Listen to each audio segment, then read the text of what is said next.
Êtes-vous un chrétien? Comment vous l'avez su? Qu'est-ce qui justifie le fait que vous dites que vous êtes un chrétien? Êtes-vous chrétien parce que vous êtes baptisé ou bien vous avez une carte de baptême, carte de membre? Vous êtes chrétien parce que vous fréquentez une religion ou bien un environnement, une communauté quelconque? Est-ce que c'est ça qui fait de vous un chrétien? Si tel est votre cas, alors vous êtes dans l'erreur. C'est quoi le fondement de la chrétienté? Le fondement de la chrétienté, c'est déjà le fait que vous ayez entendu parler de l'œuvre de la croix, vous ayez compris, vous l'avez accepté et que vous la confessez. Lorsque vous faites cela, eh bien, spirituellement parlant, vous recevez une force, une énergie spirituelle appelée le Saint-Esprit et la foi que Dieu vous donne. Ainsi, il est écrit que nous sommes sauvés par la grâce, par le moyen de la foi, mais que cela ne vient pas de nous, c'est un don de Dieu. Si Dieu ne t'a pas fait le don de foi et que tu vis dans ta croyance, tu n'es pas encore chrétien. Alors, la foi et le Saint-Esprit constituent le fondement de la vie chrétienne. Si à un moment donné de ta vie, il t'est difficile de marcher par la foi, de vivre par la foi, si tu ressens encore en toi de la culpabilité,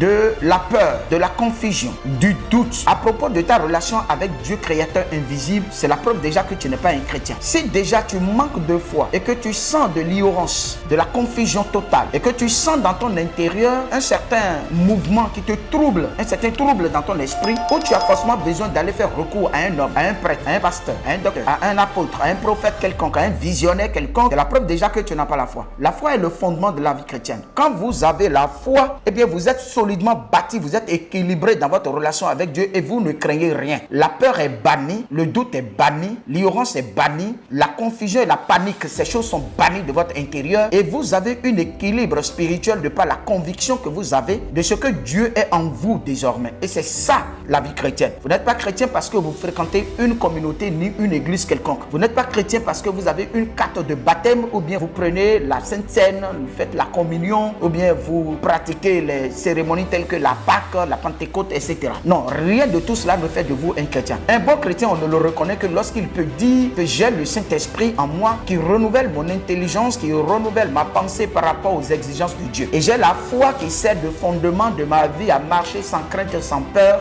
sans doute par rapport à tous les événements qui arrivent dans la vie. La foi vous permet de traverser des épreuves, des persécutions, des tribulations. La foi est le socle de la vie chrétienne. Si vous ne l'avez pas, vous n'êtes pas un chrétien. Et la foi n'est pas liée à une église. La foi n'est pas liée à une pratique. La foi n'est pas liée à une religion. La foi n'est pas liée aux objets matériels. Vous n'avez pas besoin de démontrer votre foi par des bougies, par des encens, par des eaux bénites, par des huiles bénites, pas un hôtel, pas un temple, pas une église, pas un bâtiment. La foi n'a rien à voir avec tout cela. La foi est une entité spirituelle qui bâtit l'esprit d'une personne dans sa relation avec Dieu. Et ça, c'est la foi. Elle inspire la conviction. Elle inspire l'espérance et l'assurance. Et vous marchez dans une conviction qui ne dit pas son nom. Lorsqu'on vous voit, on voit que vous êtes influencé dans votre esprit par le Saint-Esprit et que vous produisez maintenant des fruits dignes de cette repentance-là. Et c'est ça, être chrétien. Si cela ne vous arrive pas, c'est que vous n'êtes pas encore chrétien. Vous suivez donc l'école de Dieu qui met à votre disposition des connaissances clés pour, des définitions clés pour bâtir votre vie spirituelle dans